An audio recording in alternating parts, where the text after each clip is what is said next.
हरे कृष्णा। आप सभी का ड्रॉपलेट्स ऑफ नेटर चैनल में स्वागत है। आज हम जानेंगे रक्षाबंधन क्यों मनाया जाता है और उसका क्या इतिहास है। रक्षाबंधन मतलब रक्षा का ये जो सुंदर बंधन है, यह भाई बहनों के बीच में यह एक बहुत ही सुनहरा त्यौहार होता है। बहुत सी बहनें के चेहरे रक्षाबंधन नाम सुनते ही खुशी से झलक जाती है। यह रिश्ता इतना ज़्यादा पवित्र होता है कि इसका सम्मान पूरी दुनिया भर में किया जाता है। ऐसे में शायद ही कोई होगा जिसे यह ना पता होगा कि रक्षाबंधन का अर्थ क्या है। यह भाई और बहन की यूनिक रिश्ते, अनोखे रिश्ते को दर्शाता है। इसका सम्मान पूरे देश भर में किया जाता है। इस त्यौहार में भाई बहन के प्यार को एक परंपरा की तरह मनाया जाता है। यहाँ पे रक्षाबंधन श्रावण माह के पूर्णिमा के दिन मनाया जाता है, जो कि अक्सर अगस्त के महीने में आता है। इस दिन बलराम जयंती भी होती है। कृष्ण के जो बड़े भाई बलराम जी है वह प्रकट होते हैं। बलराम जी जो कि सबसे ज़्यादा बल रखने वाले माने जाते हैं, सबसे ज़्यादा बलवान हैं। वह वृंदावन में प्रलंबासुर एवं अन्य असुरों का वध करके उन्होंने ब्रजवासियों की थी। तो इस तरह से उन्होंने अपने हाथ में हल और एवं गदा लेकर के बलराम जी सभी की रक्षा करते हैं। तो उनके आविर्भाव दिवस पर भी यह रक्षाबंधन त्यौहार मनाया जाता है। रक्षा और बंधन, इन दो शब्दों से मिला हुआ यह सुंदर पर्व एक ऐसा बंधन है जो कि रक्षा प्रदान करता है। भाई जो है बहन को रक्षा करने की एक सुंदर वचन देता है और उस वचन को जीवन भर निभाते हैं। बहनें भी अपने भाई की कलाई पे राखी बांधती है और इस पवित्र रिश्ते को एकदम पूर्ण रूप से एक डोर, जो कि रक्षा की डोर है, उससे बांध देती है। तो यह जो त्यौहार है, अब भाई अपने बहन के प्रति कर्तव्य को जाहिर करता है। वहीं इसे केवल सगे भाई बहन ही नहीं, बल्कि कोई भी स्त्री और पुरुष जो कि इस पर्व की मर्यादा को समझते हैं, वे रखते हैं। भारतीय इतिहास में कई नारियों ने अपने राज्य को बचाने के लिए हिंदू राजाओं को भी राखी भेजे थे और उनको भाई के रूप में स्वीकार करते हुए अपने राज्य की रक्षा किए थे मुस्लिमों के आक्रमण से। तो इसके कई सारे कारण बताए जाते हैं, उनमें से कुछ हम याद करेंगे। सम्राट अलेक्जेंडर और सम्राट पुरु। राखी त्यौहार के सबसे पुरानी कहानियों में से 300 ईस्वी में यह आता है, जब अलेक्जेंडर ने भारत जीतने के लिए अपनी पूरी सेना के साथ यहाँ आए थे। उसी समय भारत में सम्राट पुरु का काफ़ी बोलबाला था। जहाँ अलेक्जेंडर ने कभी किसी से भी नहीं हारे थे, वहीं उन्हें सम्राट पुरु के सेना से लड़ने में काफ़ी दिक्कत हुई।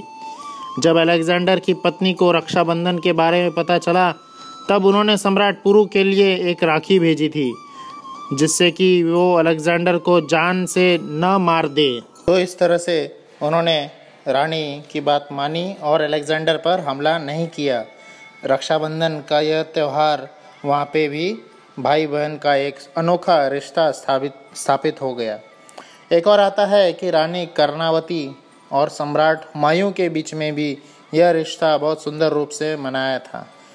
तो जब गुजरात के सुल्तान बहादुर शाह ने उन पर हमला किया, ऐसे में रानी अपने राज्य को बचा सकने में असमर्थ होने पर उन्होंने सम्राट हुमायूं से रक्षा की इच्छा की और उनको राखी का यह सुंदर रिश्ता याद दिलाते हुए फिर हुमायूं ने उनकी रक्षा की।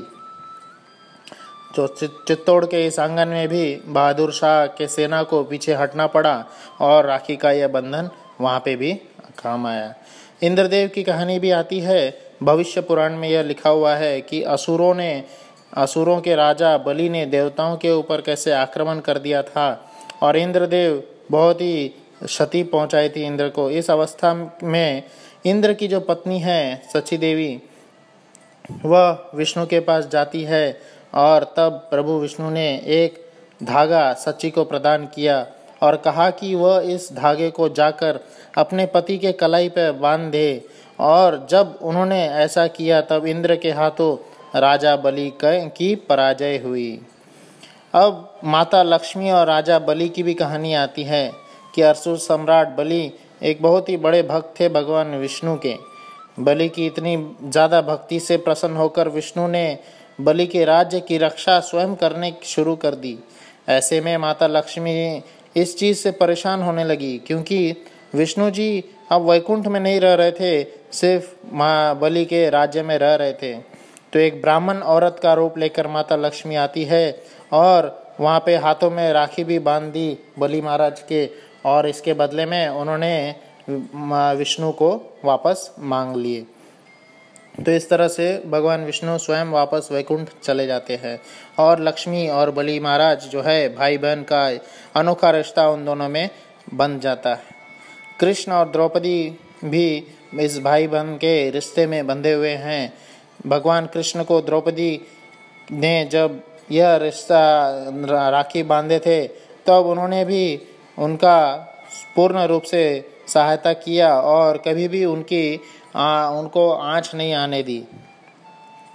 महाभारत में भी भगवान कृष्ण ने युधिष्ठिर को यह सलाह दी थी कि महाभारत की लड़ाई में खुद को और अपनी सेना को बचाने के लिए उन्हें राखी का ज़रूर से उपयोग करना चाहिए। युद्ध में जाने से पहले इस पर माता कुंती ने अपने नाती के हाथों में राखी बांध दी और वहीं द्रौपदी ने कृष्ण के हाथों में राखी बांध दी ताकि वह अपने वचनों की रक्षा करें।